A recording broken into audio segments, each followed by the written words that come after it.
welcome to the Big Scuba podcast. Thanks for downloading. Time to get on board and let's go diving. Mind those ropes. Hello, my name is Nicholas Harvey. I'm an author and I'm here with Gemma and Ian on the Big Scuba podcast to talk about diving into my books. Hey, welcome Excellent. to the Big Scuba podcast. See what I like did that. there? See what I did there? Yeah, that's brilliant. I peaked right there, guys. Don't expect anything more. It's over.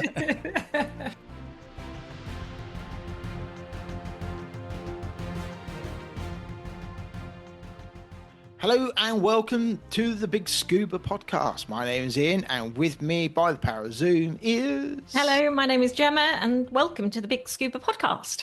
Welcome. And this is episode 231 coming at you. And right from the top, let me tell you these episodes are all sponsored by the lovely people at Not At 90. Did you know? Yep, and their service is beyond technical and they can cater for all your recreational and technical needs. So they can service dive computers, they supply dive computers, rebreather servicing, rebreather equipment. So have a look at their website, link in the show notes, and look at all that they have to offer. Yeah. Coming up, we've got a guest for you. We have got Nicholas Harvey, who's an author and diver, and part of his books evolve around a certain character, AJ Bailey. Yes, yeah. So he's written, I think there's 19 books, and A lot of I've books. got 4 of them here. So there we go. That's the first one, 12 Mile Wow. Bank. So we'll be popping some links to those in our Amazon bookstore as well. Yeah, brilliant. Excellent. Got a few things in the news that we've kind of come across and things that we've been up to. We'll have a little bit of a chat about, as we often do. If you're wondering what these podcasts are all about, you've downloaded a scuba diving, ocean going podcast. So we talk to Ocean people, going. well, we're actually also talking on this weekend was Paddy Women's Day as well, isn't it? Yeah. So the date today is the 19th of July, 18th of July. The Paddy Women's Dive Day is celebrated. Yeah. So there we go.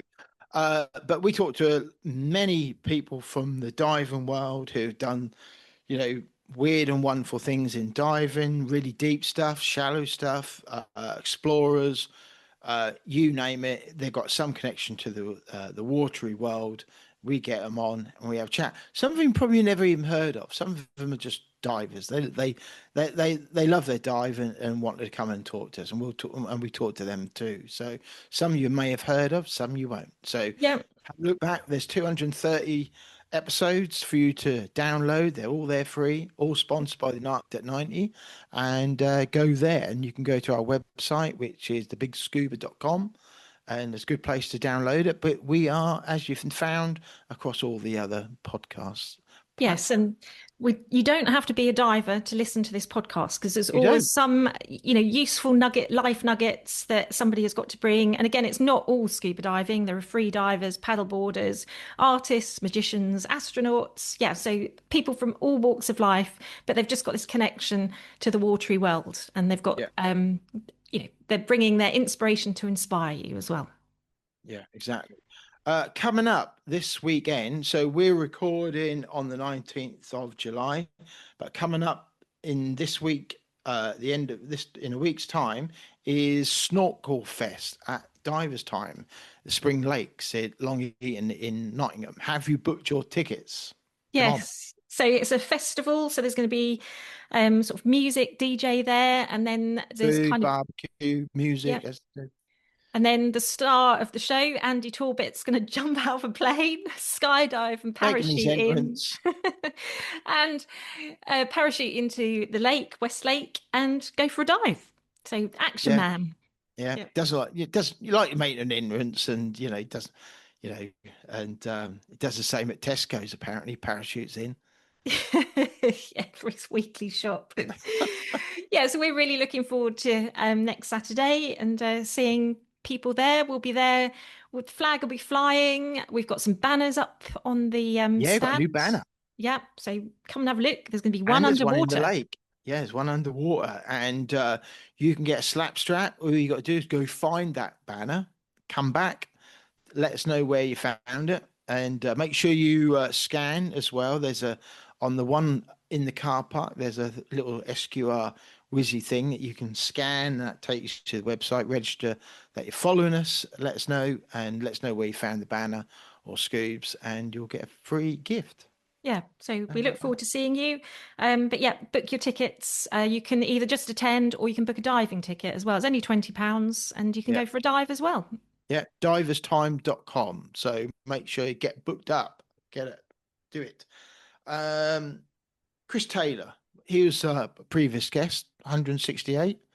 Yes, he was. So he is a renowned photographer from North Norfolk and videographer and drone pilot, and he really specialises in the coast, our North Norfolk coast, looking at things like the chalk reef, the snorkel He trail was at on telly the Sheringham. other week, wasn't he? He was, because he was being interviewed about the sea temperatures because they're much higher this year than in Yeah, previous years. And I think, it's obviously the way it is going.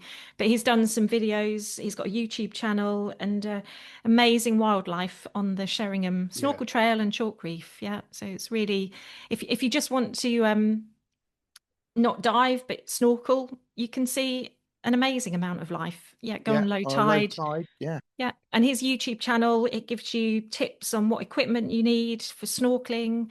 And obviously, you need to take note of the tides and go with a buddy and, yeah, all the usual safety yeah, yeah. side of things. Yeah, so have a look at that. Another previous guest, Jason Pritchard. I see he's um, going up to Scapa. Yes, yeah. So he's changed his job role slightly. So he's working on the boat with Huskin Charters. And again, Yeah, that's a previous guest, Emily Turton. That was episode 66. yeah. All Wow, those yeah, time ago. Yeah. So he's on the boat, helping on deck. And then I think obviously helping maybe guide divers around the wrecks at Scapa Flow. yeah. It's So pretty well done cool. to him. It's Yeah, good that he's brilliant. expanding his diving. Repertoire. Yes, that's the word I was looking Is that the for. word you're looking for? Yes. I just plucked that out, as you do. Yeah, I'm yeah, like Thoros, me. yep. The saw is okay. Yeah, so well done, Jason. And he is obviously quite active on social media and TikTok as well, isn't he? So he's always good to follow. And talking of TikTok, we've obviously got a TikTok channel. We probably haven't done an awful lot on it, but we're trying to put things out there now. So We look are us up. TikTokers. We're TikTokers. Look us We're up on TikTok.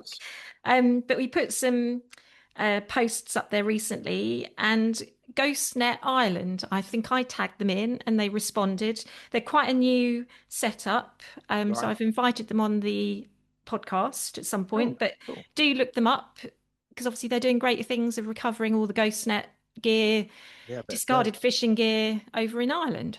Yeah. Yeah. So, Good. yeah. Excellent.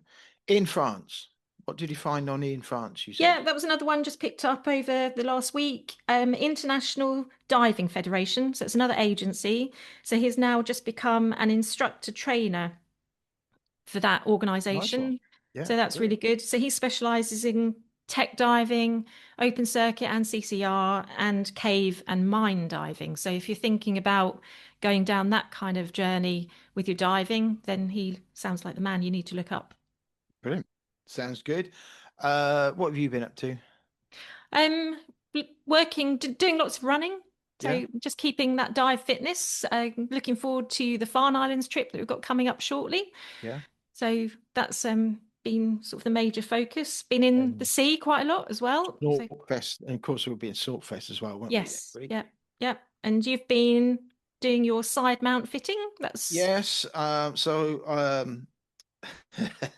I had a night with Matt, dressed in rubber. I mean, putting on my dry suit and trying things on, and we're kitted up and in the garden, putting the back plate and wing all together with lacing things together and bungees and all this sort of stuff. lace and rubber. Yeah, well, I know. I dread to think what the neighbours must think. Did Matt join you?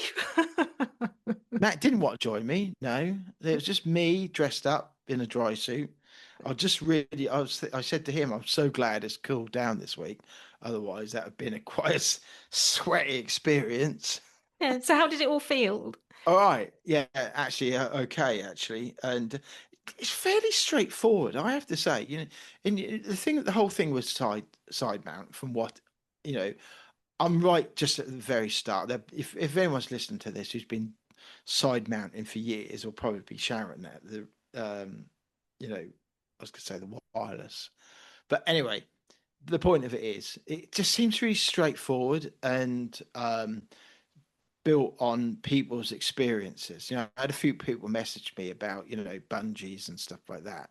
And you just think, yeah, somebody's gone, well, when I dived, I had that a bit too long and that made that tip and you just make it a bit shorter and that helps. And yeah, it just seems quite straightforward, to be Mm. honest. And We're all different shapes and sizes, so things are going to feel maybe different depending on your body shape as well. Is that? still, mobility is still my biggest struggle. Always has been, always was with twin sets.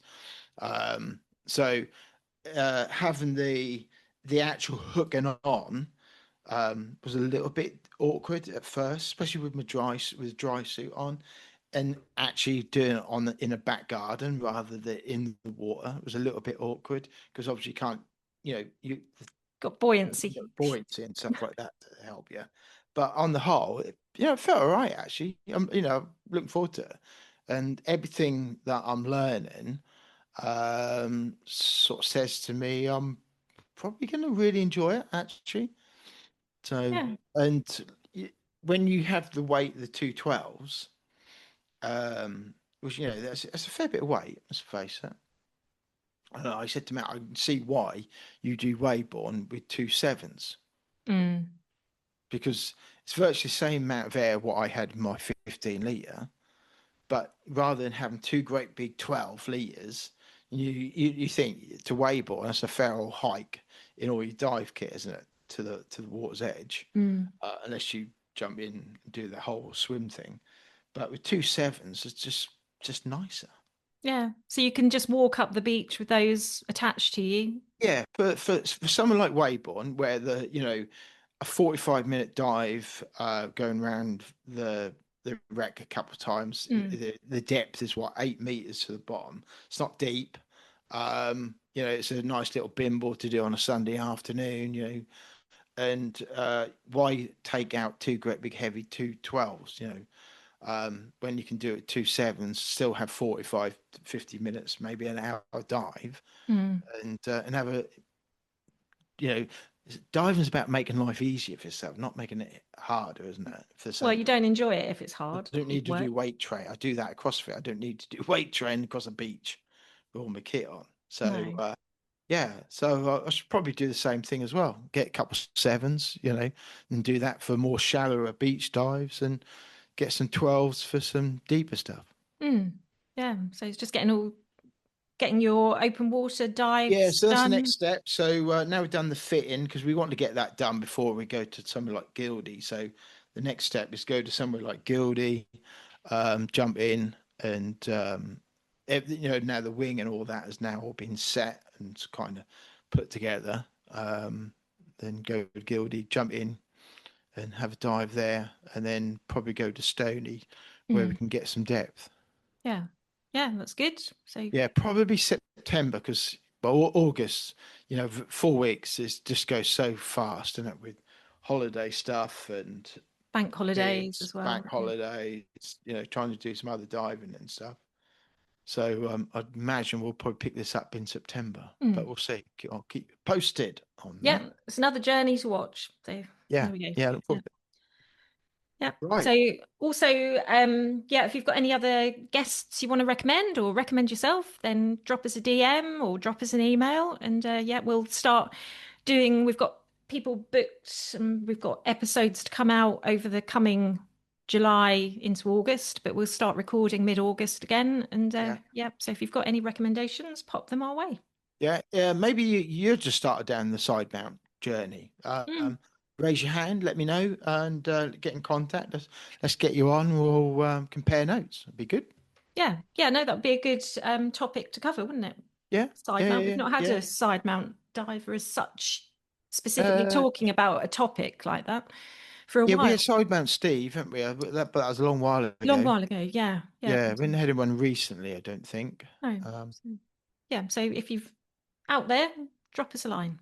Yeah, that'd be good. That'd be good. Yeah, yeah. So we'll yeah, watch your journey with interest. Okay, right. Should we get our guest on? Yep. So this is Nicholas Harvey, and he is an author, but also a diver, based out in Grand Cayman at the moment. A very nice place to be. Nice. And obviously, yeah, writes these amazing books. So I think they're accessible to everybody out there. They cover all sorts of topics, but follow the journey of AJ Bailey. But we hear about his diving as well. So, yeah, this is episode 231, Nicholas Harvey. Well, welcome and thanks for joining us. And it's always good to talk to someone new about our favourite sport of diving. And so, what does being underwater mean to you? It's magic, right? I mean, it's all when you drop under, it's like everything else goes away. And I'm an indie author, so I'm self-published. So basically, my wife works for the company, and I have a VA that helps with social media and stuff like that. But generally speaking, you're sort of doing all of it. You know, like you're the CEO of your own mini company that's going on. So it's pretty stressful, and it's a busy business. I work a lot. So especially now that we live in the Cayman Islands, it's really magic for us to be able to go at the end of the day.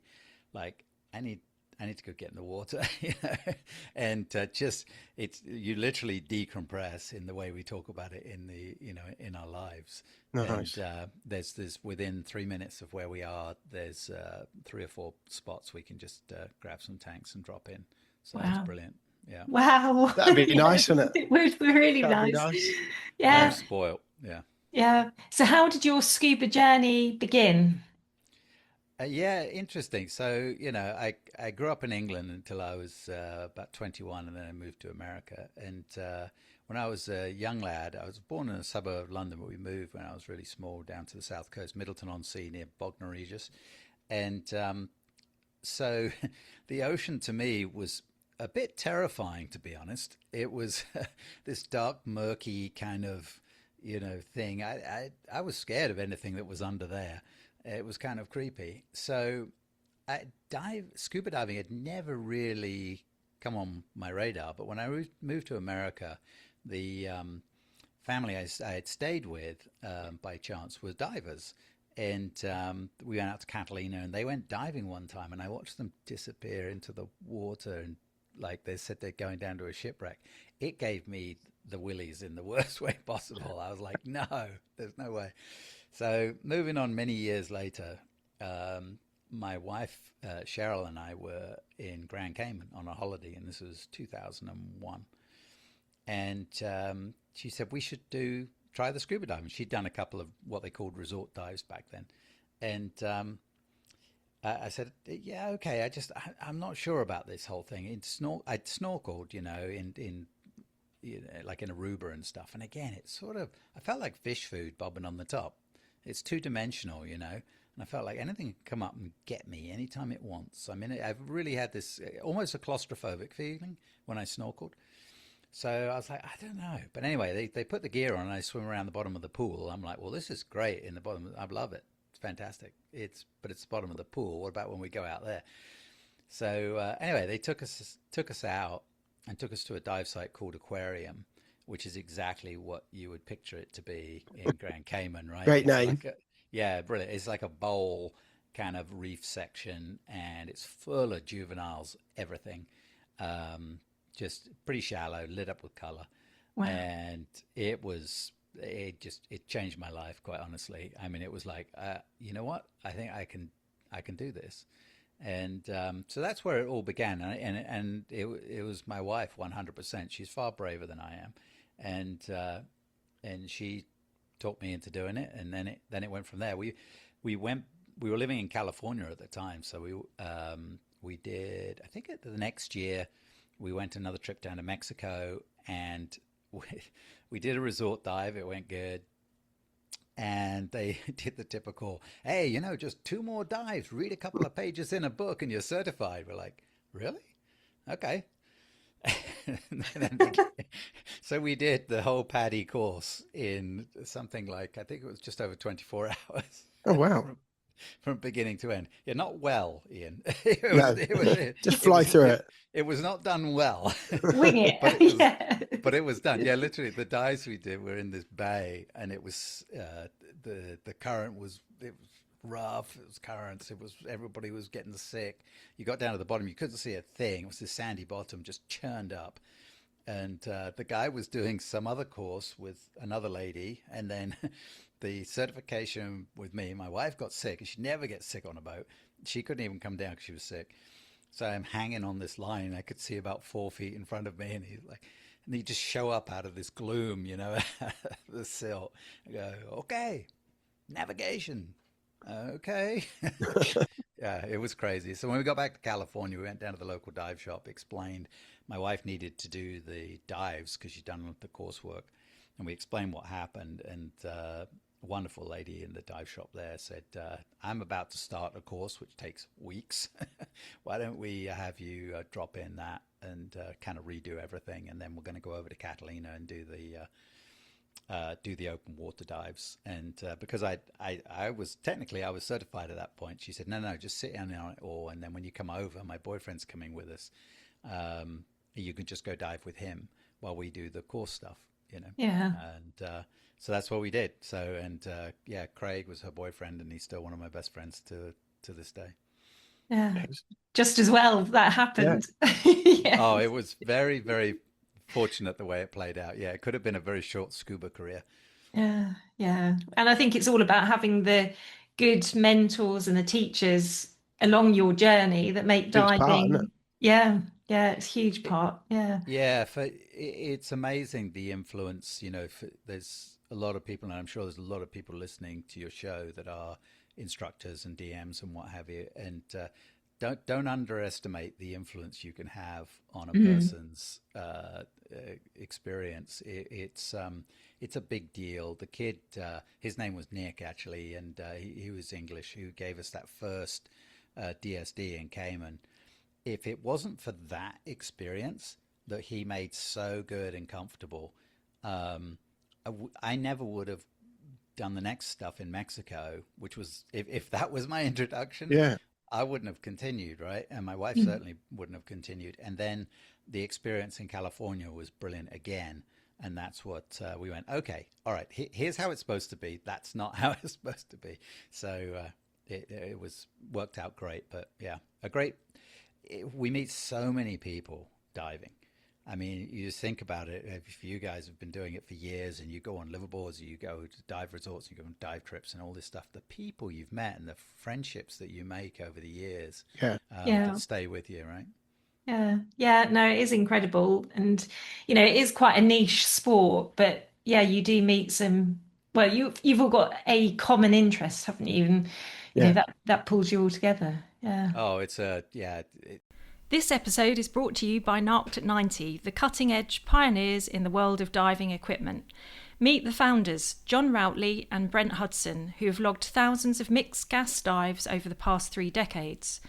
About 20 years ago, these experienced technical divers combined their passion for diving and engineering skills to create Narked at 90. Whether you're new to diving and ready to take it up a notch, have a fair amount of experience, or are considering a transition into technical diving, we highly recommend Narked at 90. They're ready to advise on the best equipment and setup for your personal and commercial needs. Narked at 90 also has extensive hands-on experience with shearwater and ratio dive computers, being the longest-serving UK service centre for these brands. They're ready to offer technical support, servicing, repairs and upgrades for all shearwater and ratio computers past and present. In addition to shearwater and ratio, Narked at 90 stocks and supports many other brands such as DiveSoft, JJCCR, Hollis, Revo and Kiss rebreathers. The diving community is always enthusiastic about Narked at 90 and it's easy to see why. Here are just a few reasons. Full head servicing for rebreathers from various manufacturers, bespoke cable assemblies, advice on specific fitting requirements, suggestions and guidance for home builds, computer laser cutting and engraving, CNC milling and turning, pressure testing to simulate 400-metre dives. We're thrilled to partner with Narked at 90, a company that has ignited so much passion for diving and has been incredibly supportive and innovative in producing and selling dive equipment. Visit narkedat90.com to see why they're a renowned name in diving. Stay updated on their insights and offers by following them on social media. Just search for Narked at 90 on Facebook, Twitter and Instagram and hit that follow button. Forget the rest of the table at a dinner. If you come across someone who's a diver, that's it. That's all you'll talk about the rest of the night. Yeah. So that was your introduction to scuba. So am I right in saying you're a tech diver and a dive master? So your journey obviously continued. Yeah. I just kept doing a little bit more. Immediately after we were properly certified, we started taking our sort of annual holiday. We'd do a dive trip. We'd go somewhere and dive, and that became what we did. So it was hard to accumulate a lot of dives, so over those first sort of, I don't know what it was, 6-7 years, you're diving, maybe getting 20 dives in a year. We do some locally in California. Then the rest was traveling somewhere, and we were coming to Cayman here pretty regularly every year for a bit. And we got to be really good friends with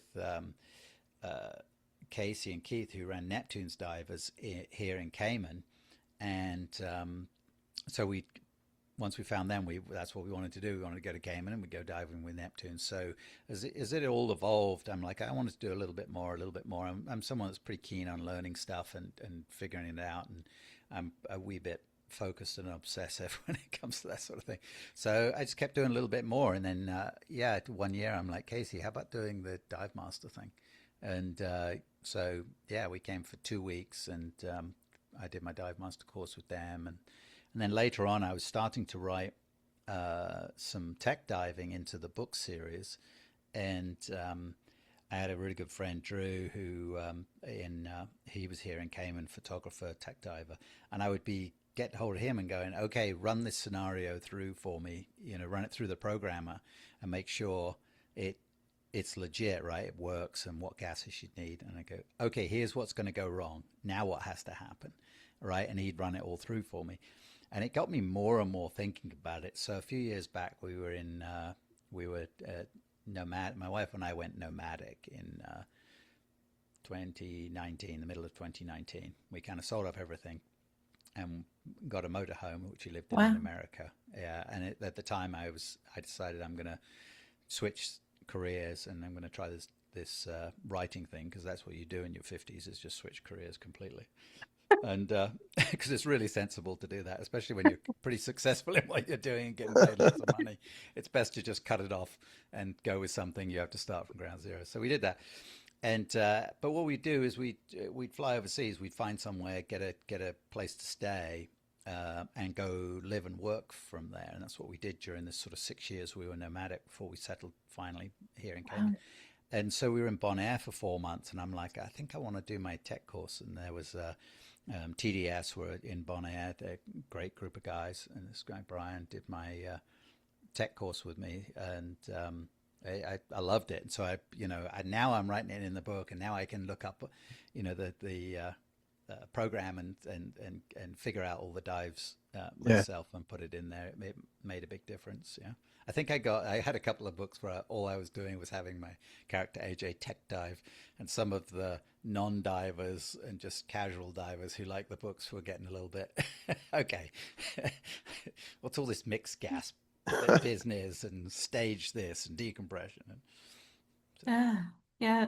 So are you actively doing tech diving now, or is it more recreational? Yeah, it's mostly recreational.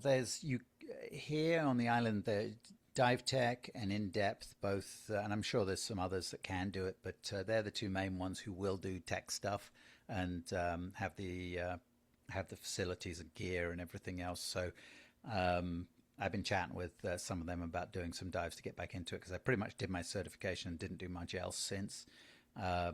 It just haven't had the opportunity to. So I'd like to do a little bit more of it. Yeah. Yeah. Yeah. Yeah. And in terms of diving, we speak to a lot of divers, and they'll either specialize in marine life, they'll go into caves and look at the wet rocks, or they'll go into like wrecks or photography. So have you got kind of a angle that you is your preference in diving, or is it everything?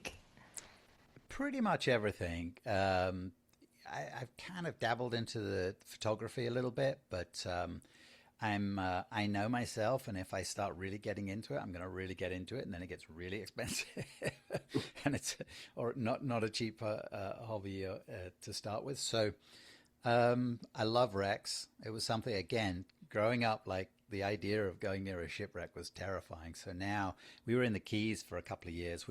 As we went nomadic, COVID hit. We happened to be in Key Largo in our RV when COVID hit and everything shut down. So we spent over 2 years there. My wife ended up working for one of the dive companies in their office. And so we were diving a lot. And the wrecks in Key Largo, and I wrote a book called Wrecks of Key Largo. It was the first time I took AJ out of Cayman. So the big wrecks there are phenomenal. And that's really where I got super interested in the idea of tech diving because I was going a little further in and doing a little more than I should have been doing, especially with some of the younger friends I had there that were a little the dive masters that were a little eager. So we were probably I say we were probably doing more. We were definitely doing more than we should have done. So it really got me interested in the idea of getting tech certified to be able to spend longer and go further into the wrecks. So. Yeah. So would you ever go down the rebreather route? I haven't, but there's a few guys here that Dan with In Depth loves his rebreather. So he's been guiding. We've been going out. In Depth have been doing some locals 3-tank trips out to the north side of Cayman in the last couple of months, and they've just been mega trips. We did one this past Saturday with them, and really great sights. We've been lucky with lots of good conditions, and it's a busy time at the moment. We've had hammerheads coming around. There was a tiger shark spotted the other day here, so it's that springtime where they're birthing and stuff like that. So there's a lot of pelagics that you wouldn't normally see around the island that come here during this period of time. So yeah, we've had a lot of shark encounters, and it's been a lot of fun. But yeah, one of the dive masters normally is on his rebreather. So I don't know. I'm kind of friends with the guys at Lamar and Leanne at Dive Right. I became friends with them. I reached out to them after I did my tech course. To try dive. Yeah. So I'm sure they'll try and talk me into doing rebreathers. Yeah. So what is your normal setup? So I have a Dive Right backplate and wing. Okay. Yeah. So and I have the bigger wing for it. So and the brackets to adapt. So twins set on the back or side mounts? I'm if I do tech, I do twins on the back. But but this and it has the adapter to put the twin tanks on. But right now I have it just set up with a small wing and single 80. Yeah. Yeah. And nice. I use their regs. Their regs are amazing. I couldn't believe when I did my course. They happen to use Dive Right regs, and we're at 150 feet. It's breathing like I'm at 15 feet. It was really. I couldn't believe it. It was so easy, yeah.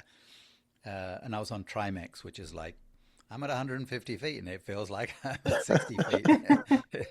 And you get to come up and talk like Mickey Mouse, so it's cool. Yeah, no, that sounds really, really good. So obviously you are an author, and how did that journey start? And you've linked your writing into diving and making a character. Yeah, so I've always I'm a weird fellow. I have a very technical side to my brain, and I have a very creative side to my brain.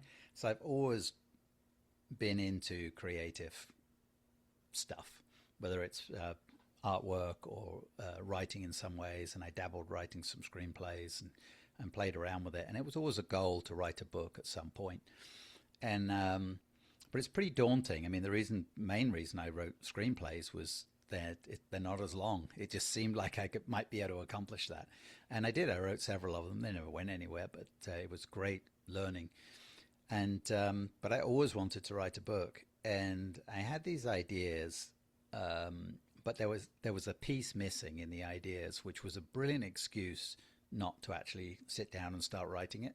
And because it's a pretty big step, right? You're going to sit down and you look at a book, there's a lot of words in them, that's going to be about 75, 80,000 words. It's quite a lot, and they have to sort of make sense. So it was daunting, but I knew I had an obsession with diesel World War II submarines. Like I said, I'm an odd guy. And we were in love with the Cayman Islands and in love with scuba diving. So those three elements were going to be in there. But I wanted it to be realistic. And how the heck could a U-boat wreck be anywhere around Grand Cayman and not have been found, right? I mean, you could write it in there. Well, some of them went down that way at the end of the war, didn't they? Yeah. In fact, there's one, I can't remember the number of it. There's one particular that disappeared for ages, and that didn't surface apparently for like 6 months until that went into one of the Argentinian ports. Yeah. And there was no, and there's always been a mystery about where, what it was carrying, and it just totally disappeared off the whole spectrum for like 6 months after the war. Yeah, and around here, you don't have to go too far offshore, and you're at 6,000 feet, right? So, the Cayman Islands are the peaks of mountains that just barely stick out of the water, and so the problem was, where am I going to put a submarine? There's walls all the way around. So if there was a U-boat anywhere around the island, it's all been dived to hell. Someone would have found it. So, and then I found out about this, the fourth Cayman Island, which is called 12 Mile Bank. And it's another peak, but it doesn't reach the surface. So it's 120 feet underwater, but it's basically a flat top peak. And it's 12 miles off the west side of Grand Cayman. And when I found out about that, I'm like, oh, that's the missing piece I have, right? That's the missing piece. I now have somewhere I can put a wreck that, and so then I went, oh shit, now I've got to actually write this book I've been talking about and thinking about. So I'm like, well, I don't have any more excuses. Yeah. So it was 2017 and I sat down and wrote it. And actually during the summer of 2017, we came to Cayman on a trip, and it was Nat at In-Depth divers here that took us out to 12 Mile Bank, and we dived on 12 Mile Bank, which was a pretty interesting experience. Yeah, especially doing it, 120 feet down. There's just occasional bommies and stuff, and there's a lot of current, so there's no buoys, there's nothing. It's just you're out in the middle of the ocean. You can barely see peaks of buildings on the island, and you're like, so it's down here, right? Because all around the other bit, 6,000 feet. So it's here, right? He goes, yep, we're over it. And you're going to pick us up again, right? So, you just jump in, drop down, and you kind of drop to go around a bomby, come back up a bit. I mean, it's built for rebreathers and tech dives, not for, being on recreational. But it was still a mega experience. Yeah, really cool. Yeah. So that was how it all came together. I had all the pieces, and that's how the first book was 12 Mile Bank, which was, when I was done with it, I was like, I wrote a book. I didn't know what to do with it. I hadn't thought about what to do with it beforehand. I'd written it. So you didn't have a publisher or agent? No, Nope. wow. I talked to Carrie, a school friend of mine who grew up in the same little hamlet as me, and she'd written a book, and she'd won awards with this book, and still couldn't get a publisher and to take it. And so she self-published it and put it on Amazon. So I talked to her back and forth about it, and I didn't have the time. I was still working in motor racing, which was a very, very busy time. and I was traveling all the time. I didn't have time to figure out what to do, so I self-published it, put it on Amazon, ordered some copies from my mum, and that's where it sat for a year and a half until we decided to turn our lives upside down. And I said, well, I think I'll try this writing thing. I enjoyed it, and that's when I started really looking into it a little bit more and how I could go about it, and should I try and get a publisher or should I do something else, and started looking more and more into the indie publishing side of things. And it was make a series. That's if you've got a character, and like I already really like the character that I've AJ Bailey, who I created for the first one. So I'm going to start writing a series. So Wow. 18 books later in that series, she's still going strong. Wow. That's That's awesome. amazing. Yeah. Yeah. So is your character AJ Bailey based on anybody? That's probably the question I get asked the most, like, who is AJ Bailey? It's so she has blonde hair with purple streaks in it, and she has tattoos on both arms, sleeves, which my wife happens to have both of those things. So she had the purple hair before AJ, and she already had the tattoos. So it's 50% is Cheryl, my wife, and then the other 50% is a bit of me in there, a bit of all the crazy and wonderful people we've met on dive boats and that kind of thing. Yeah. Because you do meet some characters on a dive boat. Oh, yes, you do. Certainly met a few. And I've mentioned this before. I always remember on one dive boat, and this guy turned up. He was from Argentina, and absolute mahogany brown. He spent most of his life must have been in the sun. And he turned up with a pair of flip-flops, his dive card, and a bright pair of yellow Speedos. That was it. And off he went diving. And that's like, and he must have been well into his 70s, I'd say. And I thought, you know what, I want to be him. Yeah. Diving in the 70s, just turn up with your flip-flops and, well, I don't know about Speedos and the dive card and say, right, I want have a day's diving, please. That's brilliant. Yeah, it's Cheryl and I always remember being in Cozumel a few years into when we'd started diving, and there's a lady every bit into her 70s on the dive boat, and she was just the nicest, loveliest lady, and she was so chill underwater. And we're dealing with this drift diving thing in Cozumel where you get whisked along, and it's like you're still trying to fathom everything out, and she'd just be hanging out, going along. She'd see 100 things. She'd point out 100 things. She'd get back on the boat and she'd be like, oh, what did you see that time, dear? What did you see? She wanted to hear all about it. And I always remember this. They were a tank short, and I was sucking these things down until they were dry, and coming up before she ever did. And they run around on the boat like, oh, no, we don't have it. She's like, oh, I can use the same tank again. It's fine. And she did drop back in, did another hour on the same tank. It was like, that's what I want to be when I grow up. Yeah, that's impressive. Yeah. So obviously you originate from the UK. Have you ever dived in the UK? I have, yes, I have. And I blame this on Stuart Foster. So I've put on a couple of dive events. We've done 2 in the Keys. We're doing another one in May 2027 here in Cayman for a week. We did them with Conch Republic divers who are mega people, just super people. If you're diving in the upper Keys, then Conch Republic divers, can't recommend them highly enough. And the readers of the books would come out and spend the weekend with us and go diving, and we did some treasure hunt stuff and all kinds of theme stuff. And it was I put the first one on and thought, I don't know if anyone's going to show up for this. Someone suggested it, and I'm like, oh, okay, we'll try it. And people came up. And then the second year, it was like we needed more spots, and we had, I think, 24 people. So Stuart was this chap who flew over from England. So they're all readers of the books and stuff, which is lovely.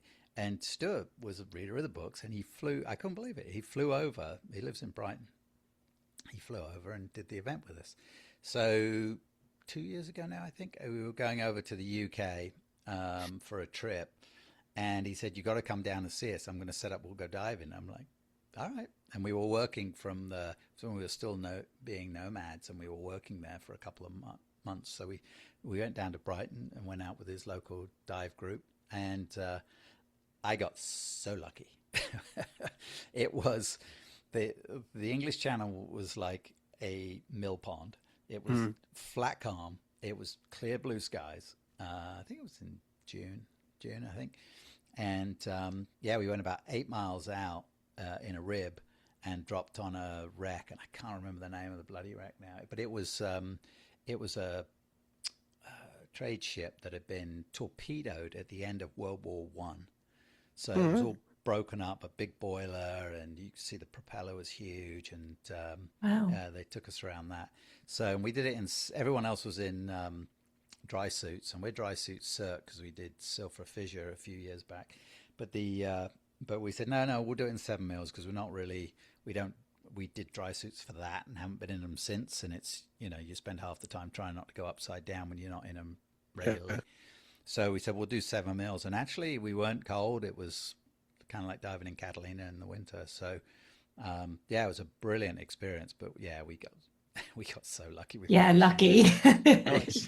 They were all raving about the visibility being 15 feet, No, it's we're so lucky in the UK. We've got so many dive sites inland and on the coast, but our weather does dictate quite a lot, especially for the coastal diving. Did you say you was in motorsport? Yeah, I grew up in motor racing. I spent my whole life there I started racing in karts as soon as they allowed you to, back in the steam engine days when I was doing it, which was 12. In fact, we lied about my age, it's because I was still 11. And so I raced karts, I raced for the British team, then went on to racing cars and stuff. And I was always the starving driver who never had enough money trying to get in a ride. And so I'd work on cars and work for teams, and earn enough money so I could pay for my own car and do a bit of driving. And that's what brought me to America originally. I was you can only knock on the doors for so long in the UK when you don't have money. It's like, everyone knew who I was, and he's pretty good, but someone's got to pay for it. And so I came to America because I thought there might be some more opportunities, and did some racing over here, and then went to work for a racing school and taught racing for a long time. Then I moved over into, I started doing a lot of coaching, driver coaching, and then setting up the cars for people, doing the engineering side of it. Nice. Long story short, that ended up when I left the sport in 2019. I was the engineering manager for a top NASCAR team. So we had about 100. Yeah, we had about 170 employees to run the 2 cars, and I had an engineering group of 45 people, I think it was. So wow, that's pretty awesome. Yeah, it's how it all starts out, karting, because we've got a local kart track, Ella Beckles. Heard of that? No, I don't know that one. No, it was a long time ago I was doing it, so it might yeah. Wow, that's pretty amazing. So would that been like so that you say you was doing, would that been like stock cars and stuff like that over here in the UK? In the UK, I was doing, I started off when I moved out of karts into cars, I was in Formula Ford. So most of what I did was in Formula Ford, and which was, I think it's still going, isn't it? It's huge. It was huge back then. And I did a little bit in some, I drove anything anyone would put me in. So I drive all kinds of things. I was in a Ford Fiesta in a saloon car, and then I'd be in someone's Ferrari the next week doing a like a test day thing in a Ferrari. I did a Ferrari Challenge Series 1 year, and we got to go over to Zandvoort and race there, and I did pretty well in that series. So anything I could get in, Wow, that's good. Yeah. So do you bring your driving experience into your books, your series of books? I can write a mean car chase, Yeah. I kept the racing out of them completely until finally I decided, I'm gonna put racing in one. And I was always being asked, when are you going to do racing, when are you going to do racing? And so I did. And it's Lighthouse Point, it's called, which was the one I wrote when I was in Bonaire. So in the AJ Bailey series, most of them are dual timelines. So there's something happens back in time, and I just pick an era, right? And the racing era I picked was was 1970, because that's when I was growing up. I was really young, but my dad was in racing, and it was when my brother and I were really first aware of we were really starting to follow stuff and have favorite drivers and do all that kind of thing. And so it was a magical era. I mean, dangerous as hell, right? I mean, they were killing guys left, right, and center. But there was something magical about it when they were just barely getting into the aerodynamics and downforce and figuring out. And in fact, a year or two later, they were full in on. They started to figure out what wings do. So anyway, it was a really cool era. So I did the backstory for that book being about racing in that, and I invented a team, this little independent team, and put them actually into the 1970 series. So went to the races, and lots of stuff that actually happened in the races happens in the races, but I just placed that team in amongst them. And then the current timeline, there's a wreck off Bonaire down deep, and it's a barge that was delivering something to the island and was sunk years ago, and she's been hired to retrieve something from the wreck. So generally speaking, it alternates chapter to chapter. That's generally how it goes. So it's easy to keep up with both timelines. But I love writing that way, especially 18 books in with the same characters. I love my characters, but it's also nice to explore this whole other era and timeline. So I've done all kinds of stuff. Done sort of a pirate era one, a World War II one called Spitfire Storm, which was a bucket list thing to write about. Is an ATA pilot from World War II. That was really, really fun to do. A band from the late 60s who were on a boat that was recording, and we went on to do some music from that. And yeah. It's good, isn't it? How that kind of builds, and you can then develop into something else. Yes, it's really interesting. Gemma, we had a guest, didn't we, who was a diver, and she did motor racing as well, didn't we? Yeah, Do you Sarah remember? Donahue. That's it. Motor racing, yeah, because we've just this weekend just gone, Kings Lynn had that ski and boat racing on the river. Yeah. And that, I think Sarah attended that. I don't know whether she was there this year, but yeah. Yeah. So it's honey, it's all these kind of extreme sports kind of linked together. Yeah. Yeah. So you say you're 18 books in with the same character, and it's been following her adventures and journey through diving. Are you Yeah. going to bring out the next book? Is it still It's in still going. motion? Yeah. Yeah. Wow. It's on pre-order now. The next one will be Hawk's Abyss. It'll come out at the end of this year. I have Wow. two other series. One which spun off of the AJ series, a character that evolved, Nora Summer, in the AJ books, and she was such a strong character. I was looking to do a second series. My the divers tend to love the AJ Bailey books because there's diving in them, and they're mystery adventures, right? They're not really thrillers. They're more of a mystery adventure, and so they have a great market, but it's it's kind of a niche market. So I spun off a series and went for a slightly wider reach with the Nora Summer books, which are more police procedurals, still set in the Cayman Islands. AJ has a cameo in all of them, and Nora often appears in a cameo in the AJ books. And then my third series is completely different. It's in Southern California. It's a sheriff's department investigator, homicide investigator called Cat Cromwell, who's English but lives in America and grew up in America. So yeah, I spun off some more. So I still do one book a year in the AJ series, and then I do 2 books a year in the other 2 series at the moment. Wow. And how long does it take to write a book?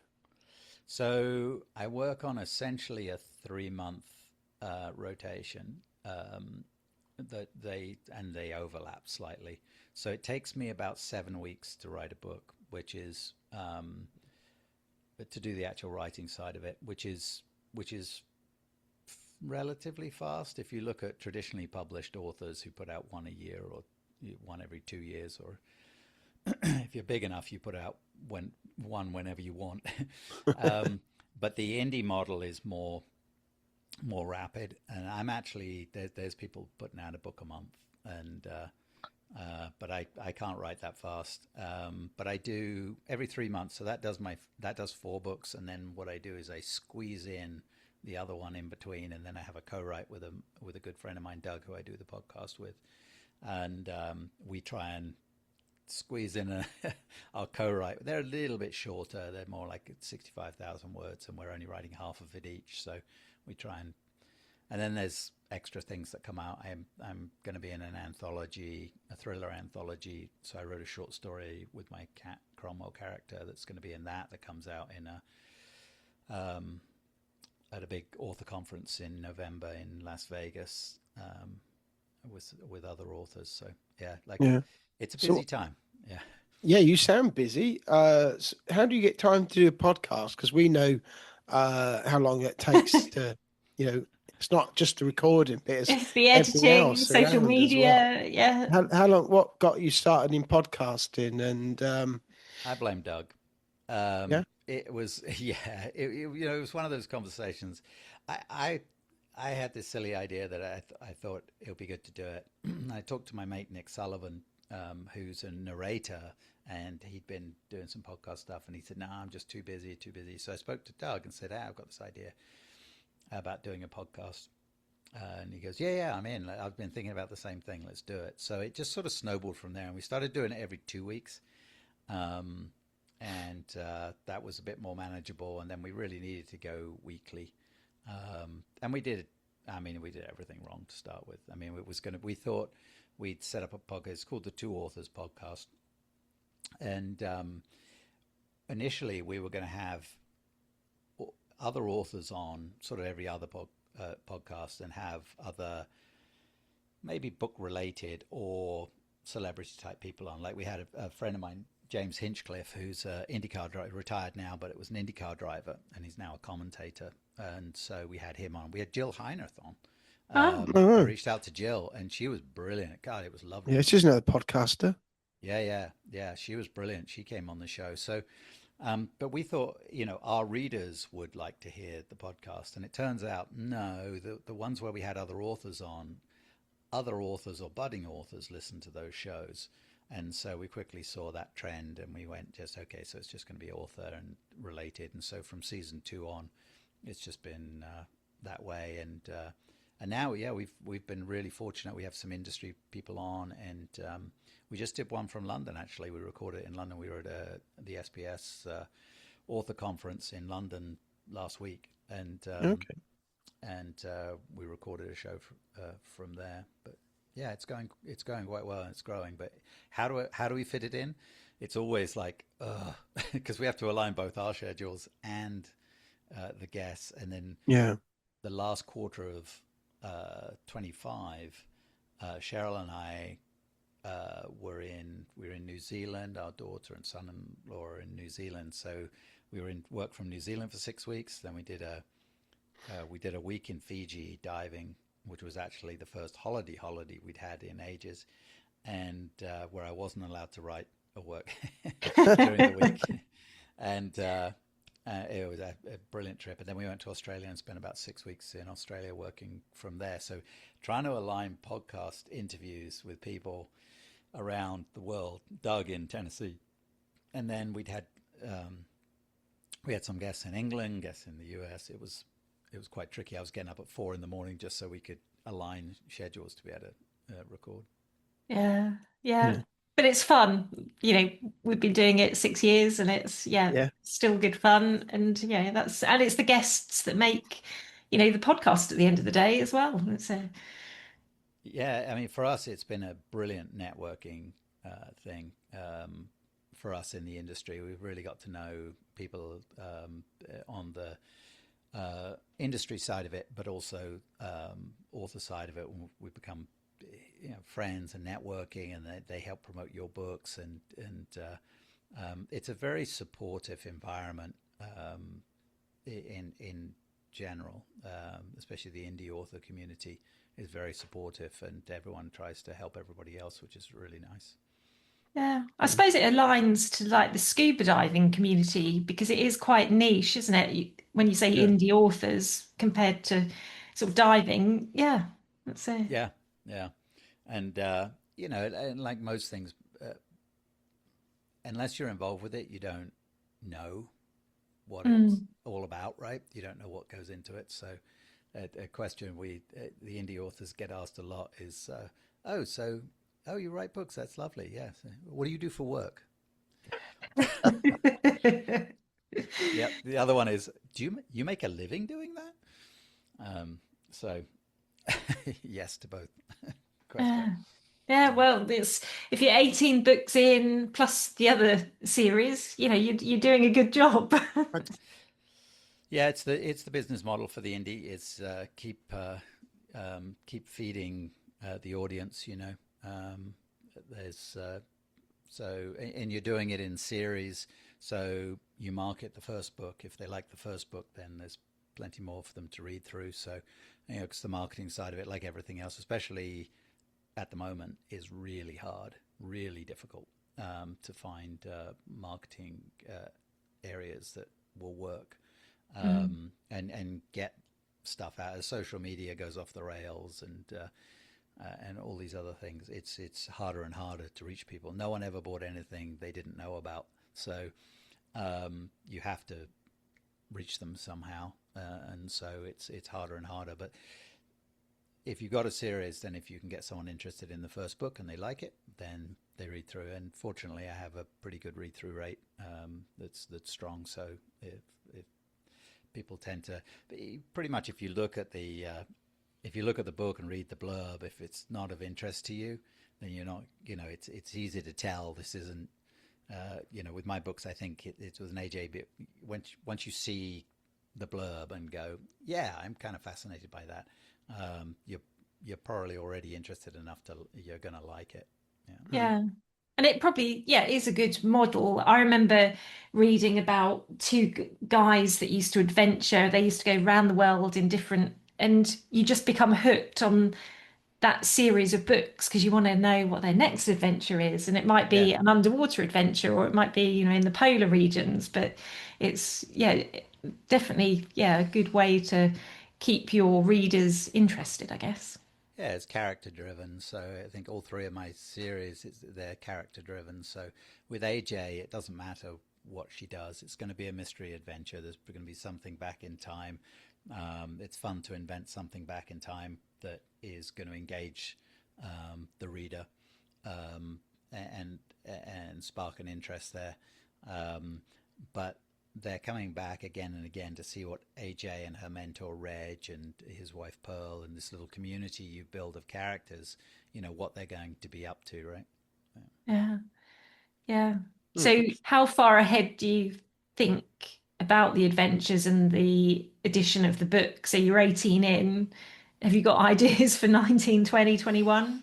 Yeah, you kind of make notes, right? You jot stuff down if you get an idea or a subject matter that you want to investigate and do. And the other part of it is, again, part of the business side of it is putting a pre-order link in the back of the book that they're reading. So when I'm going to release a book in the what have I got now? Cat Cromwell series. It comes out next month. And in the back of that book, there'll be a pre-order link to the next book in that series, which will come out in 6 months' time. So you've got to have a title, you've got to have a blurb for it, and you've got to have a cover for it. So I just worked with the cover designer over the weekend, and he produced the cover for it. And I've got this idea for the concept of the story. So you've got to have that much together well in advance, and then what happens is you sit down to actually write the book and you're like, okay, now what did I scheme up? What did I have in mind 6 months ago when I was, or 3 months ago when I came up with this? And then you kind of flesh it out, and you can adjust the blurb a little bit if you need to, but the general feel of the book is is already set. So I'm about to start a new Nora Summer book that again was set. I had to come up with the idea for it a while back. But it's generally speaking, it's nice moving around between the series because it keeps everything fresh. You just have to, it takes you a little bit to put the different hat on and go, okay, I'm in Nora's world now, who's a young Norwegian runaway with a very Scandinavian view of life, and her way of talking. She's very direct, and doesn't. I write them in first person, so I become a young blonde Norwegian police officer, and write from her brain, which is it's a lot of fun. Yeah.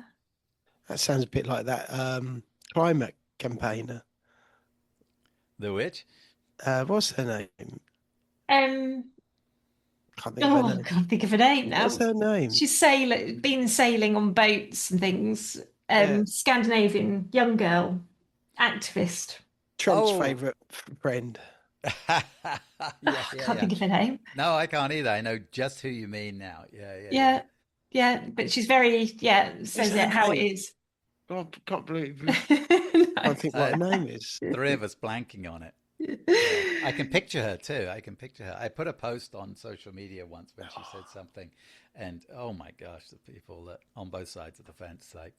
So I stay out of the political side of things. It's you can't please anybody. So No, and obviously you're writing about scuba diving, and scuba divers can be very opinionated in like setups and how this should be done and how that should be done.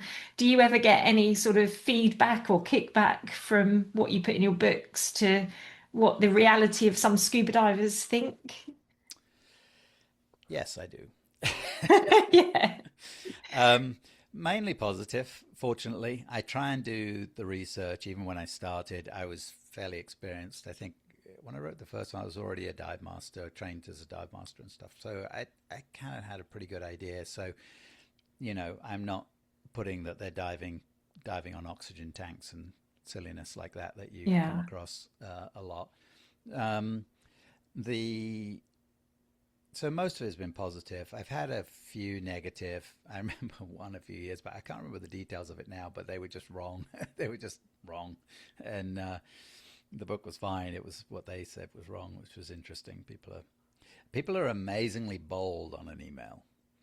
And Keyboard warriors, yeah. Oh, yeah. And what I found is I try and reply to everybody who messages me about anything. And what I find is when people blast, when you reply and they get a reply from this human being, they're like, what just happened? Oh. He wrote back. It's all got interactive. Yeah, I thought I just put this out in the ether, so generally speaking, you just reply in polite and say, well, here's why or what have you. And then they're like, oh, great. Well, I love your books.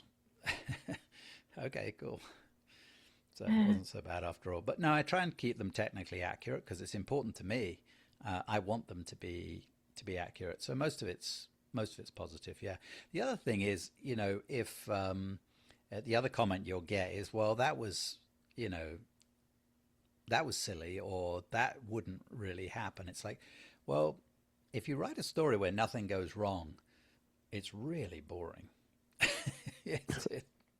Who wants to read about that? You imagine sitting in front of a TV show and watching anything, right? Them make, cheese.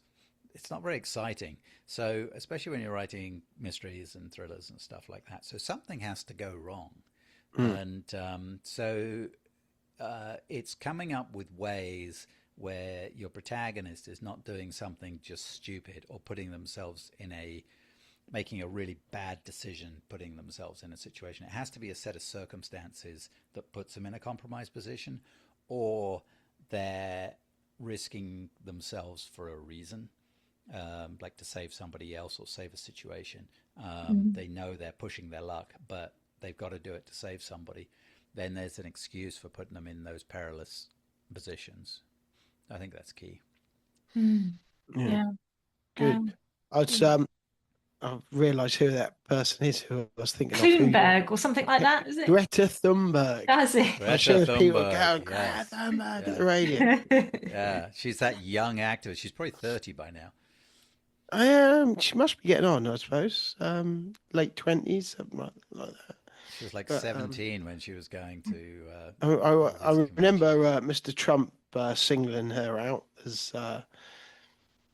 I don't think he was best pleased because she stood up against him, didn't she? Good for So, her. Brave girl. interesting. Yeah, good. It's now a good time to perhaps hear a little bit of one of your books. We can give it a go. Yes, I'm bloody awful at reading my own stuff, but we can absolutely give it a go. And I vacillated horribly on what to do with 18 books. It's It's a lot. yeah. It's like, okay, now what could I pick? But I thought I talked to Cheryl about it, and she came up with these ideas of, but it didn't have AJ in them. So I thought we should have AJ, the main protagonist, in them. So this is actually from Lighthouse Point, which is book 15-ish, 14-ish, somewhere around there. When you have 18, you forget which one is which. But it's deeper into the series, and this was it's actually in Bonaire rather than Cayman, and they're doing a tech dive on this barge that they've found, that they've been hired to recover stuff from, and it turns out they're trying to find what's in it, and it's upside down in sand out in the water. So bear with me, because I am not great at reading my own stuff, but here we go. So without the need for stops on the way down, AJ and Reg descended to the wreck in under 3 minutes. They dropped the deco tanks by the bow and moved directly to the work site where the sheet metal had held up. Even AJ's last-minute scraping under the gunnel hadn't refilled. But to access the underside of the barge, they still had a lot of sand to move for her to fit underneath. She unbuckled her harness and lowered her rig to the sand just outside the trough, then took her fins off. Taking the reg out of her mouth, she unwound the long hose Reg had set up for her, then popped the reg back in and dropped into the trough. He waited at the end of the trough to take the bucket from her each time she scooped, and so she began the same laborious process as before at 210 feet below the surface. The small fish soon showed up, but now confident they'd stay out of harm's way, AJ industriously dug, shoveled, and scooped. After 15 minutes of runtime, she had a doubled over sheet shoved under the gunnel at the ramp end, cleared the sand back to the box they'd seen on the video, and awkwardly wedged another doubled over sheet under at that end. She now had a 10-inch high gap under the barge, which sloped upwards once inside until it met the level of the sand underneath. She ducked down and shone her torch inside, seeing little more than scatter and haze from her efforts. She was going inside on this dive. It was now or never.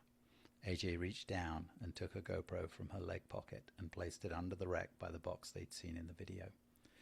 Reg handed her the saw, and she shoved that next to the camera. Giving him a nod, she then squirmed under the gunnel, face down, almost knocking her mast strap off as she wiggled her head to the other side. The back of her wetsuit brushed against the rusty metal as she squeezed her breast past the narrowest part and shimmied on her stomach up the slope. Now arched in a precarious position, her backside wedged against the gunnel and her cheek was flat against the sand in the pitch-black underside of the barge. AJ wondered what Lamar at Dive Right would say if he could see her now, with one of his high-tech regs shoved into the seafloor, and she made a mental note to thoroughly flush the XT topside. Excellent. Really good. Yeah. A lot of details as well, isn't there? Yeah. Yeah, try to. It's the goal is to put the person there, and if it's a diver, it needs to be realistic, and you really feel that. And I hear back from divers, that scene especially, that she goes in, she's underneath the barge over 200 feet. I forgot I'd put Lamar in that bit there from Dive Right. But I've had people go, that I've just read that scene, and it gave me the willies. It really, I felt like I was there. So, and if you can do that to a non-diver, then I feel that's really the goal, of course. Yeah, no, it kind of really makes you want to get one of these books. Oh, good. Has anyone ever said to you that they've started diving because of your books? because of what they've read? Yeah, I've had a little bit of that. I've had a lot of people come to Grand Cayman because of reading. I mean, this particular scene is actually in Bonaire, but the rest of them are all in Grand Cayman, and I use a lot of local dive sites. A lot of the titles are titled after actual dive sites. Some of them are fictional dive Right. sites that I've invented. But yeah, people come here and then they'll go to places that are featured in the books. Yeah. So this is the best story ever. It just makes me beam inside. So we almost bought this little wedge of land that was on the water back in the day when I might have been able to afford it. And we couldn't quite get it, and it was this weird little bit of iron shore right next to West Bay Dock, and we passed on it. Someone else bought it, put a dock on there, and bought and a little shack. And Chris and Kate from Indigo Divers are the people that bought it, and they run their dive boat from there. So when I wrote the books, I'm like, that is going to be AJ and Reg's dock where they operate from. And so yeah, I've become friends with Chris and Kate over the years. We've met them, you know, he reads the books and all this stuff. So on their little hut that they have that they keep their kit in there, Kate's very artistic and she writes these signs, all kinds of things on there. And there's a set of signs on there that say the fictional home of AJ and Reg and mermaid divers and all the other things from the books are on these little hand painted wood signs that are on the Excellent. shack. So people come here and readers have come down. You know, I'm often asked who I'd recommend to go diving with, and Indigo are fantastic. You know, Dive Tech, In Depth, they're all really, really good. And but people will go down to the hut and get their picture taken next to the signs. It's really cool. Well, that's Cool. good. Yeah. Yeah. Yeah. So if people want to start this series of books, is it essential they start at the very beginning, like book one, or can they start mid? Yeah, you can jump in. It's there's a progression, obviously, because it's the same characters. So there's things that happen. But I try to write each one in a way that you don't have to have read the rest. You Yeah. can read them as standalones. So no, with that many books up there, if you're keen and think you're going to like them, then dive in at book one.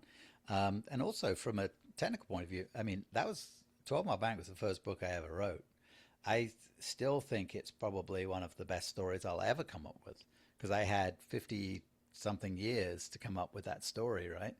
Every other one, I've only had 3 months to come up with them. So the Good point. but my writing has evolved enormously. You Yeah. know, if I could go back and rewrite, you know, those first sort of 3 books, I probably would. And you can see it when you read them. You'll see that the writing evolved. But it's not like they're awful or anything like that. It's just there's a lot of techniques and style stuff that I would do a little bit differently now if I had to. But it's a great story, and I think, you know, the books, because it's a female protagonist, and like the first book is the backbone of that series is AJ remembering her grandfather telling her these stories from his days in World War II. And so it's actually a triple timeline, but it's not confusing triple timeline. So it's him telling her these stories and then what actually happened in 1945 and then what's happening with her in present day. And so the books really appeal to female readers. It's got real character arc to it. It's a touching story with her and her grandfather, but it opens with a U-boat. Yeah. Wow. So a lot of female readers will open it and go, submarine? I don't care about a World War II submarine. And so, yeah, if I had to do it over, I might open the book in a slightly different way, but it's yeah, but it's still great. But yeah, we can jump in anyway and look through them and pick a timeline that looks exciting to you or interesting to you if you're interested in that motor racing side of it, or music, or there's lots of different angles to go from. Yeah. Yeah, yeah. And also for our listeners thinking about coming to Grand Cayman, you've got these amazing statues because we've spoken to a previous guest, Simon Morris, who you're friends with, and he spoke about these amazing statues underwater. Yeah, he's the incredible artist sculptor who built these, and they're if anyone's been to Grand Cayman, I'm sure they've dived at Sunset House. It's a shore dive. Whether you stay at the resort or not, you can shore dive there and go see the mermaid, or Amphitrite is her proper name. And then there's a second one off Lighthouse Point, which is a brilliant shore dive. Dive Tech have a little shop there, and a pier you go from. Lovely, lovely shore dive. And the Guardian of the Reef is there. It's another statue. Yeah. And yeah, through I wrote a novella, which is a spin-off of the AJ series called Angel of the Reef, with a good friend of mine, Nick Sullivan, who writes the same genre. He has brilliant diving books too, with his characters. So we put the two characters together, and we did this little Christmas novella. So it's set around Christmas time in the Cayman Islands, which is a really cool time of year to be here. And we wanted to put a statue in it. And so, long story short, I was put in touch with Simon. We've become fast friends ever since. And he's going to make the full-size statue, a version of what we put in the book. When it actually gets put in, I'm going to do a full edition in the AJ series called Angel of the Reef, and write a full-length novel to go with it. So we're working on permits and places to put it here and partners to work with. He's actually cast scale. I forget how tall they are now. A couple of feet tall. Wow. I went to the Scuba show. I had a stand actually at the Scuba show in LA. It's the Long Beach show, but they went to LA for a year. This is 2 years ago, 3 years ago, and yeah, Simon revealed the statue at the show there, and we had it on a little stand and stuff like that. It's super exciting. I mean, just ridiculously exciting for me that he was so enthralled with the story and the idea of this statue that he wanted to actually make it. So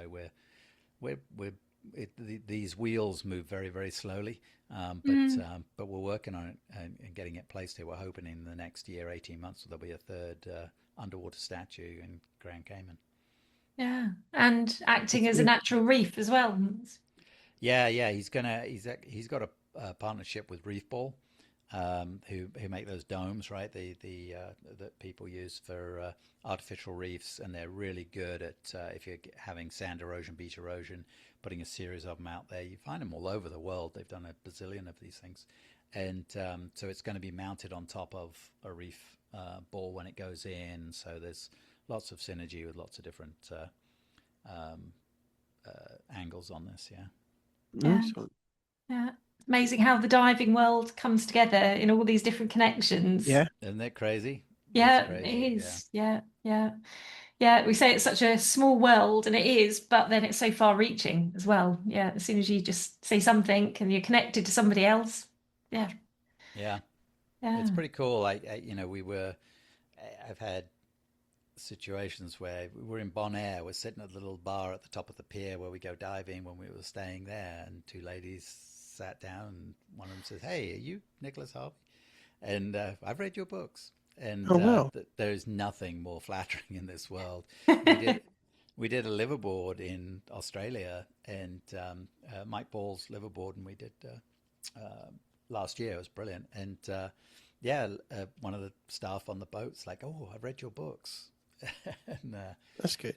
yeah, it really means the world to me when people come up and say, divers especially come up and say, "Hey, I've read some of your books. I enjoyed them." Yeah.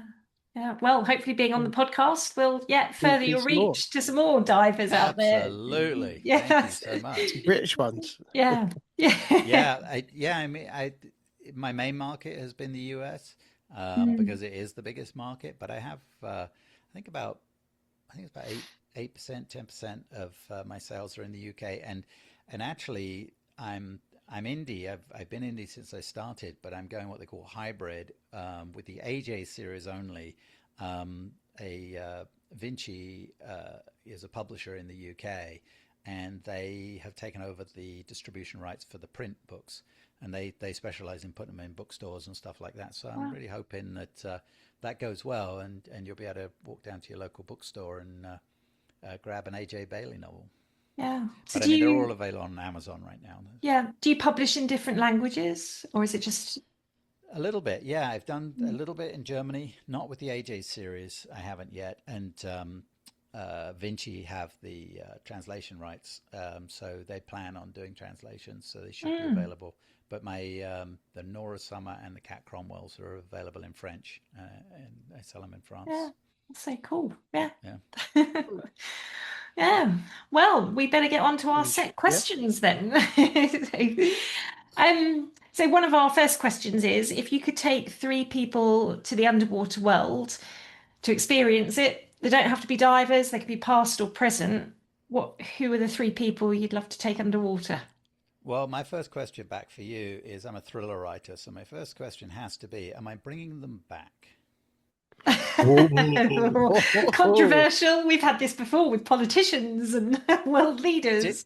different list if they're not coming back to if I'm bringing them back. I'll go with I'm bringing them back. Depends How's on the that? dive, doesn't it?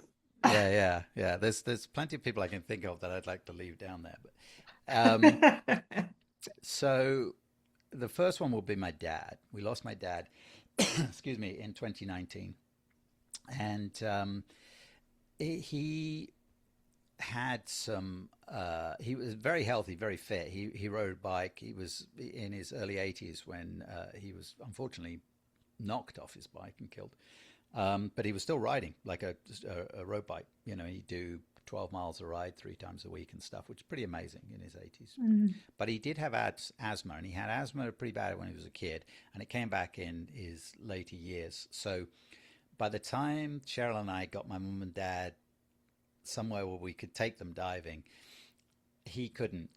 It was too risky with his asthma to take him under. So my mum got to do a DSD with Wow. our wonderful friend Casey, and got to experience it. But my dad just kind of had to watch from the top. So if I could go back and get my dad underwater scuba diving, I know he would have absolutely loved it. So that would be number one.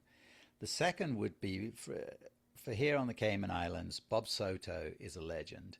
So he is the guy that brought scuba diving to the Cayman Islands for recreational diving. He was a Kamanian. His wife Susie is still around. She's a lovely, lovely lady. We've had the good fortune of becoming friends with her, and so Bob had the first sort of dive shop here, and we're talking back in the early '70s, I believe it was. Wow. So it was a while back, and so to be able to go back and do a dive with Bob Soto, I think it would be pretty darn cool, pretty darn cool. And then the third one, I kept coming back to I want to go diving with a young me because I discovered the sports late. I can't even remember how old I was, but I wish I'd discovered it when I was young. And because it just would have had more years of going diving, right? Yeah. So if I could take the young me and go, hey, look at this, it's pretty cool. I think the young me would be enthusiastic. Do you ever think about how your life might look if you hadn't discovered diving? Completely different, honestly. It's God, there's so many parts of my personality and our life that are different because of this. I don't think we would have taken the plunge. It seems unrelated completely because I didn't take a plunge and go into a diving career or something. But I think the mentality shift I had, the environmental shift I had in my mind when I became a diver, has led to a lot of decisions that we've made since and shaped our lives. Yeah, I'm certain it would have been very different if I hadn't. Yeah. I noticed you said early on that diving changed your life, and that made me think, and it's quite how diving and we touched on the role of instructors as well, and I think it's such an important role because it shapes and molds so many people. and sets people off, especially youngsters, off on their way. And I know of people who've done their open waters and done a few dives and then gone abroad and stayed abroad because they've got jobs as dive masters and things like that. And Yeah. it's an interesting sport that we have because it's so wide, isn't it, and offers so many opportunities to people. And yeah, the role of an instructor. If somebody, and it's hard because they've got to turn up, even on a rough day in November in the UK, and it's thrown it down with rain, cold, and you've got to motivate somebody to say you're going to get in that water and you're going to have a great time, and it's going to start Yeah. you off on this whole journey. And even if the person, the instructor themselves, is not feeling on tip top form, they can't show that.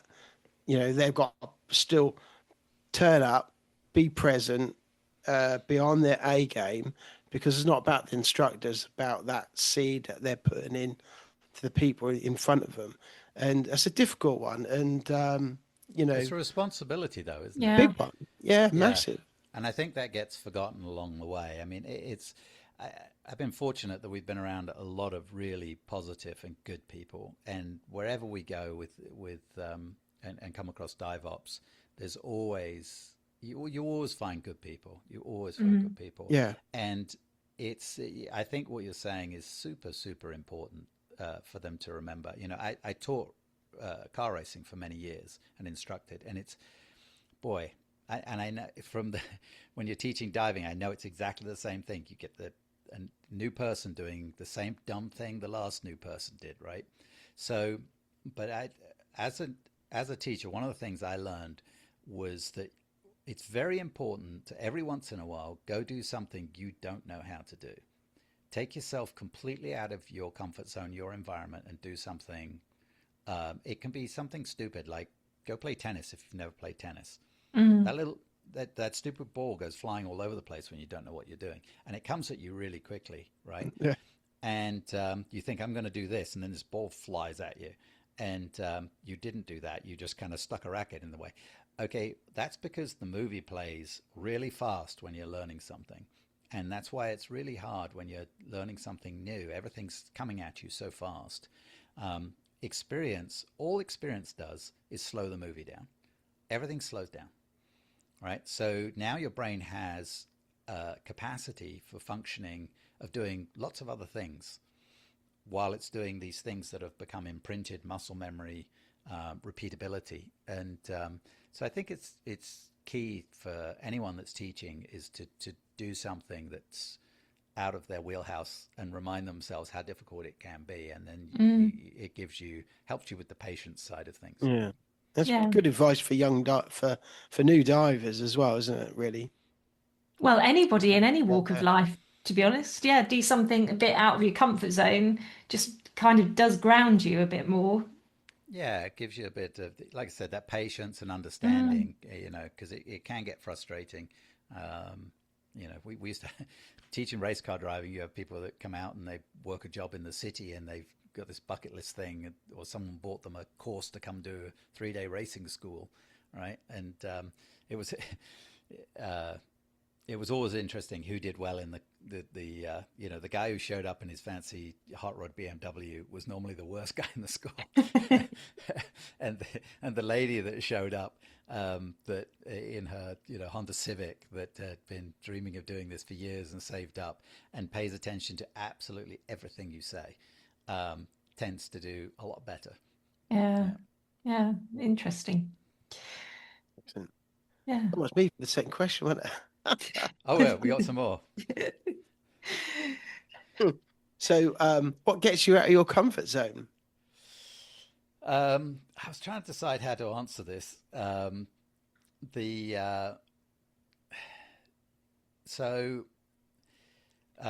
Rock climbing.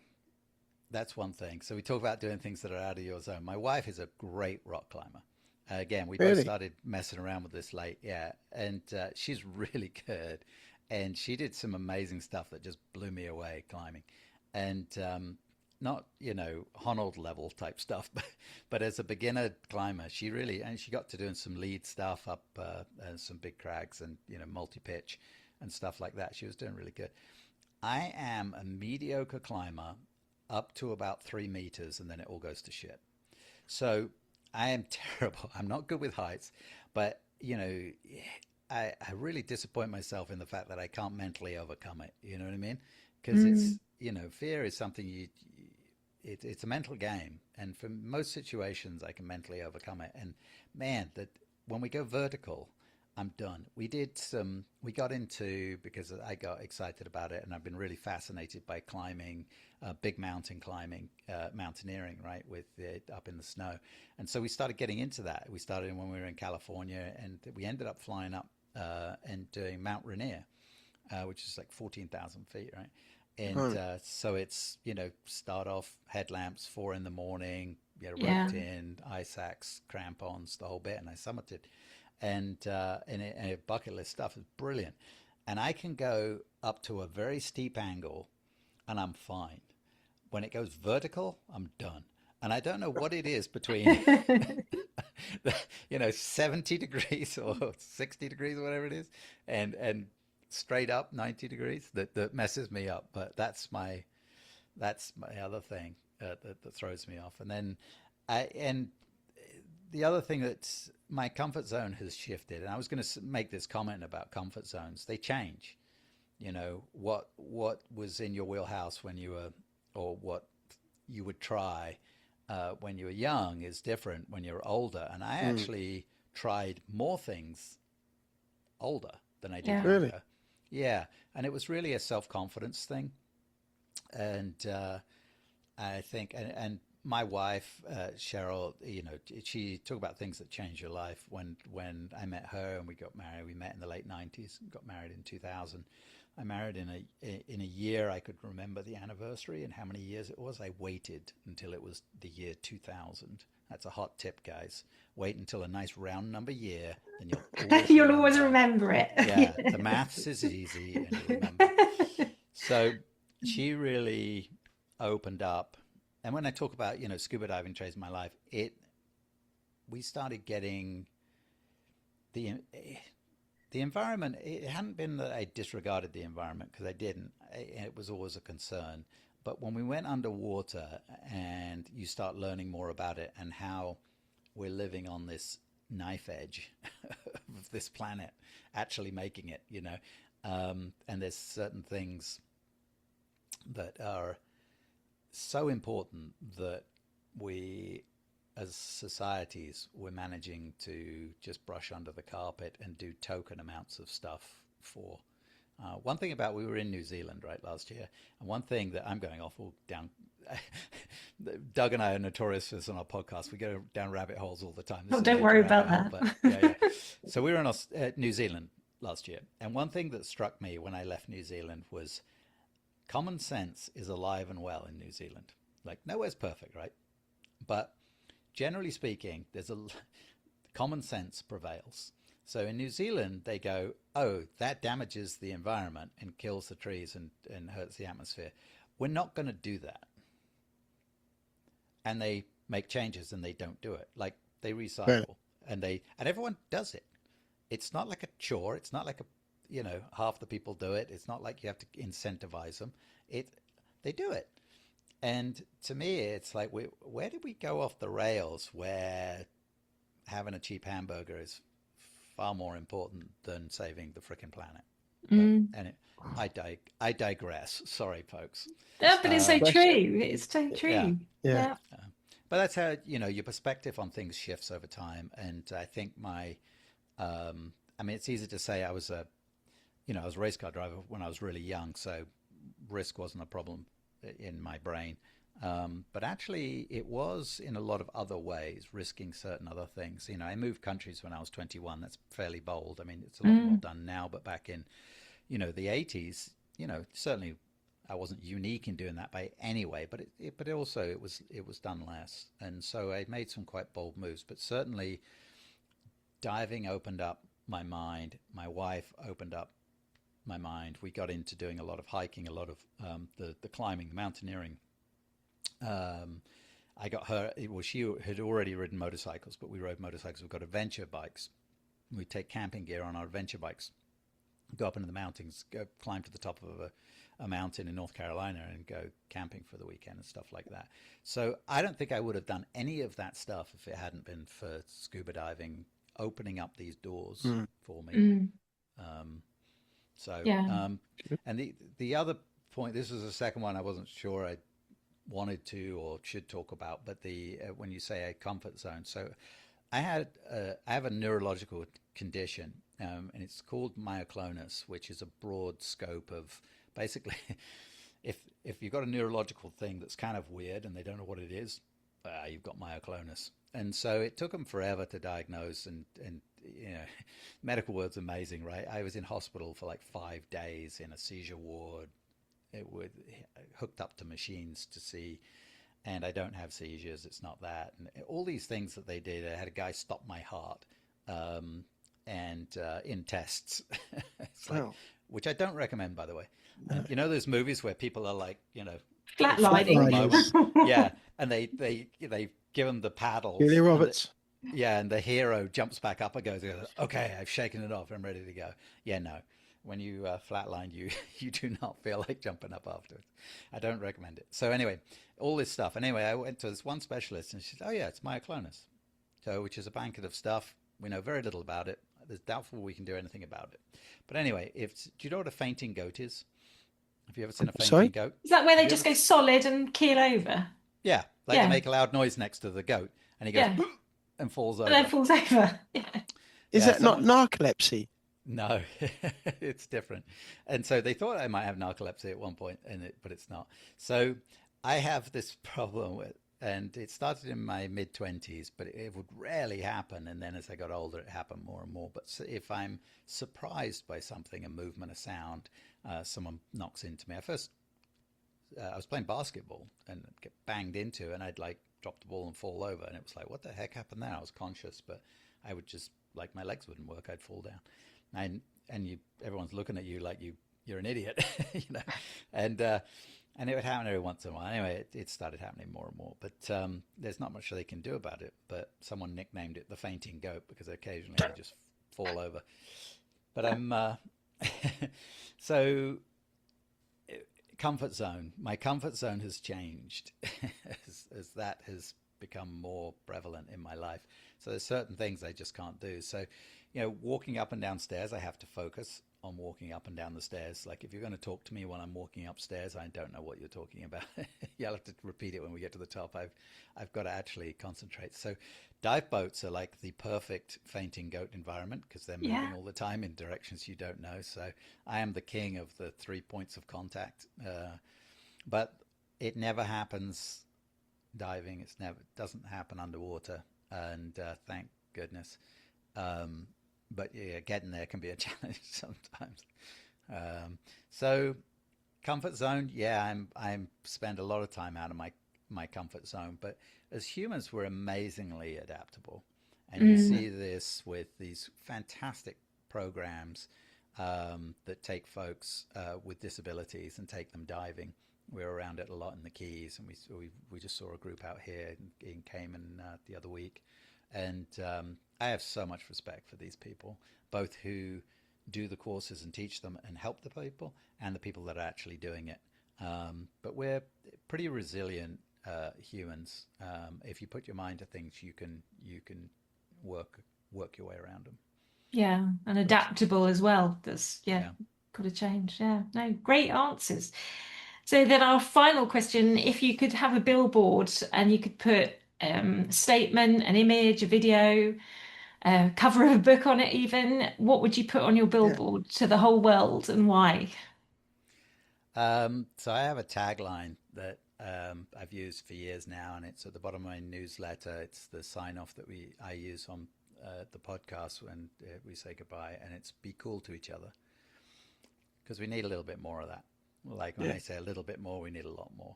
And being cool to each other doesn't mean you're going off the deep end in the whatever you want to call it, liberal, left, whatever it is. No, it means you're being a decent human being, and we could do with, you know, just a lot more of that, and that being okay. Yeah. I like that. Yeah, really good. Yeah, yeah, yeah. Excellent answers. So Thank you. if people want to find out a bit more about you, learn a bit more about your books, where is best to direct them? Yeah, they can check out my website. It's harveybooks.com, and everything's there. Or you can go on Amazon and you can search my name, Nicholas Harvey, and or AJ Bailey, the character, if you want to see the dive books, and it'll come up. Whatever country you're in, you should scroll down a little bit, and you'll find them come up. Yeah, and they're available awesome.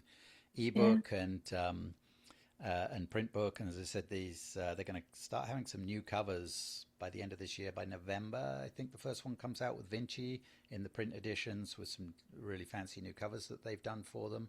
So I'm excited about that. And they're also available on audiobook. I have this English lady, Kim Breton, who is brilliant, who does the audiobooks. So if you're into listening to your books, she does a fantastic job. You know, I know we've gone long here, but when I first looked at doing the audiobooks and you kind of interview these narrators and what have you, they do a sample for you. And Kim did this sample, and she did AJ Bailey. And I'm like, I don't know how I heard AJ in my head, but it wasn't that, but that's her. It was amazing. It was because I didn't have anything definitive already in my mind. And now when I write my books, I hear AJ, I hear Reg in Kim's voice. She does Reg so well. And so I hear them. And actually it changes when you start doing audiobooks and you start hearing your characters really speaking that way. It changes slightly the way you write. So it's pretty cool. Yeah, she does a great job. So they're available in all the different formats. And what was her name? Kim Breton. Brett. Yeah, Bretton. Breton. Yeah. Well, we'll put the links to the website and where to get the books in the show notes so people can click and either contact you or get reading your books. Yeah. Makes me want to get one now. So no, that's been really, really good. And in terms of diving, where's your diving taking you next? Have you got any trips planned? We don't have any trips. Well, when we live here, and we just got to actually live here, it's my goal is to get average 2 dives a week, which I work a lot of hours, so but it's anyone that works in the industry is going to be like 900 dives, that's nothing. But I turned 900 dives the other week, so I want to do 1,000 get to the 1,000 mark by this time next year. So I want to do 2 a year, and it'll get me there. So we have a little kind of most Sunday mornings we have a little group here that get together and go do a shore dive somewhere.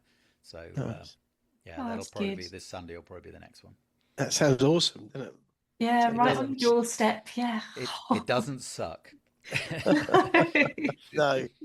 Yeah, very nice. No. Well, that's been really cool. Yeah, talking to you and bringing your books alive. And we hope our listeners will look them up and go on these adventures with AJ Bailey.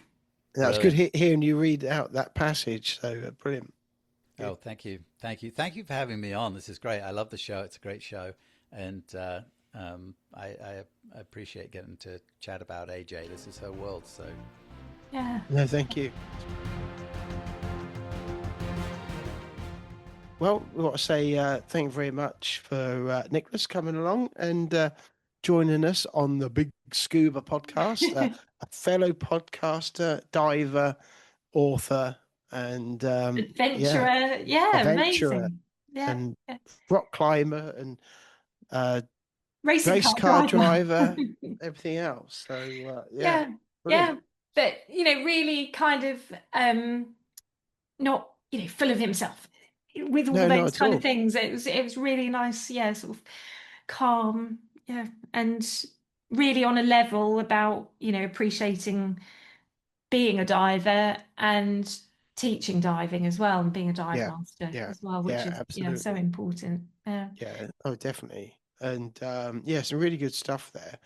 And I think it's nice hearing him talk about his books and stuff. I just can't imagine doing 18 books. No, You know, I for the can imagine writing ideas, it's one just like. book.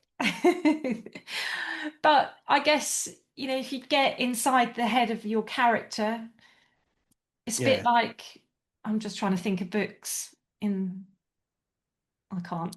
I'm not a But the booky Grand person. Cayman Islands just sounds amazing place to go diving as well, doesn't it? Does, Later. yeah.